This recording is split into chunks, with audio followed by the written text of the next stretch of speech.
What is up, guys? Today we're going to talk about Modern Warfare Roman numeral 3. I'm going to play a compliment sandwich, so to speak, a good cop, bad cop. I'm going to give a compliment, very positive, and I'm going to make sure that my overall message is positive. But there is feedback, and I don't want you guys to think that this is going to cloud the video full of nothing but negativity. This is going to just be essentially a very honest review of Modern Warfare 3's reveal at Call of Duty Next.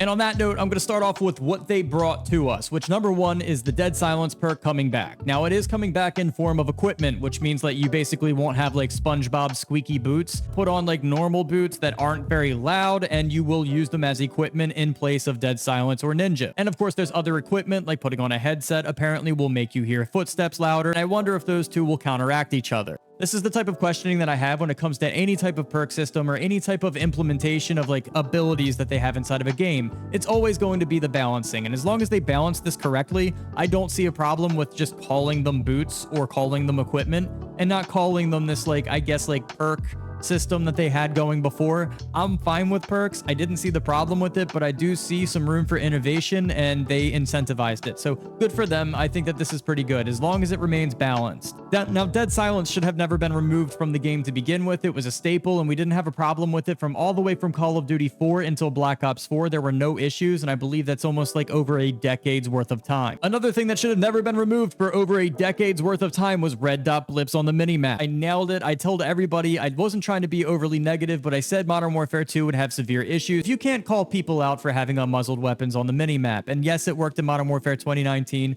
but I do feel as if that game was just like immensely better than Modern Warfare 2. Like, if you want to deal with like pros and cons, like one of the cons of 2019 was no red blips on the minimap. And there's a big list of pros that everybody loved from that game, so everybody kind of worked with it. But when you give a turd sandwich like Modern Warfare 2, I knew that I could smell it in the recipe that there was going to be some issues. Red dot blips needed to come back, and obviously this is a change that got... Now, reload canceling is back, and speaking of things that should have never been removed, I just don't see the point in hitting my Y or changing my weapon, and then coming back to my weapon still being reloaded. I understand that it brings an element of realism. Maybe they should have just limited that to maybe just the DMZ mode, just sort of kind of like a realistic extract simulator. Now, the slide canceling is back. Movement is back inside of Call of Duty. Wins. Some people find that as an L. In my opinion, I'm pretty neutral on it. It depends on how it's functional, and I just want to see how it works out. I want to see how it feels myself. It seems as if a lot of people that are really good at movement, like Shotzi and Joe, are really into it and think that it works well. That's a big win. Movement mechanics, I do feel like, make Call of Duty a little bit spicy, and I enjoy the extra spice. We're all getting a little bit better at these games, and standing still behind head glitches does get a little bit boring. Now, Modern Warfare 2 maps are coming back in bulk. It looks like we're getting, like, what, 16 of them? I'm inside of the beta for both PlayStation and Open Access, which is cool. I noticed that High Rise, you can do all of the old stuff that you could used to be able to do with High Rise. Love that. It's a big win, especially for snipers going through glass.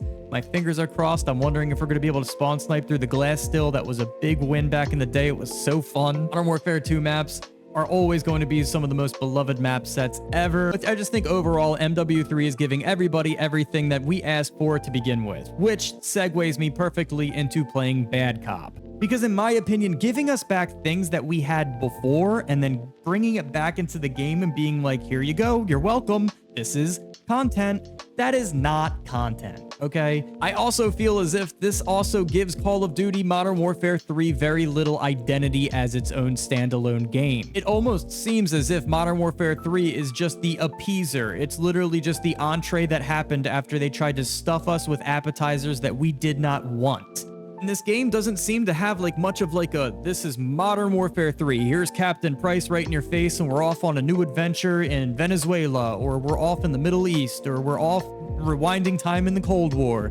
It's nothing like that. It just seems as if they're just giving us everything that we want, which is a big win. I can't stress it enough that it is a big win. But for me, it almost feels as if like it's a big win for gamers, but a big L for consumers. Because in this case, it feels as if I'm paying $140 now, $70 each title, to finally get a completed Modern Warfare 2. Because essentially this should have been in Modern Warfare 2. This game should have been Modern Warfare 2. So I'm a little conflicted internally right now about like my actual brain saying, dude, what are you doing spending $70 more on a Call of Duty title that's promising you in the entire world when the last title promised you the exact same thing, and they absolutely fumbled miserably. And I think that that's like my most negative feedback for what I saw in Call of Duty Next, is that essentially I didn't see like a huge identity for Modern Warfare 3, nor did I see like much innovation outside of like the perk system that they're making. And I did see that they're doing something at the end of Gunsmith that like changes the gun entirely,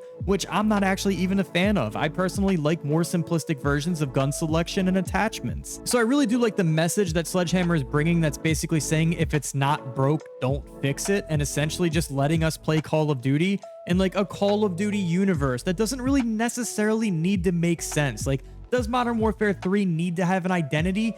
Probably not.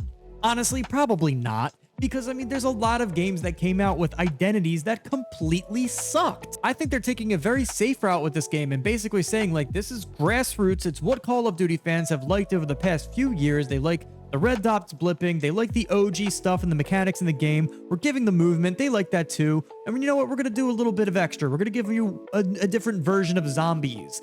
My biggest gripe is really just the fact that I'm spending $140 to finally get what I wanted. Anyway, safe. My message is that playing it safe might actually be the best bet for this year. I mean, MW2 maps, who's going to complain about that? We're giving you map voting back. We're giving you actual certified maps that we all know that you put the stamp on as a fan base. Big win. Guys, I can't stress that enough. I'm complaining, but at the same time telling you guys this is a big win. And I think that if Call of Duty continues this momentum into this direction of actually listening to fan-made feedback and understanding the needs of the player base, that I actually think that I'll start becoming a believer in Call of Duty again. Voting being back, red dot blips being back, movement being back, Modern Warfare 2 maps being back. I mean, like Dead Silence being back. You know, this is, zombies are back. Warzone sniping is back. Guys, Call of Duty is back. So like I said, guys, I'm going to be very critical, but very fair. So stay tuned with this. Make sure that you like and subscribe. I hope that I made some valid points, and I hope I didn't like make all of you Call of Duty Kyles that love the franchise more than anything and they can do no wrong punch a bunch of holes in your drywall. Because guys, that's not my fault. What I really want to do here is be hypercritical from both a consumer and a fan standpoint. I want Call of Duty to do well, but at the same time, I also want Call of Duty to be checked on their BS.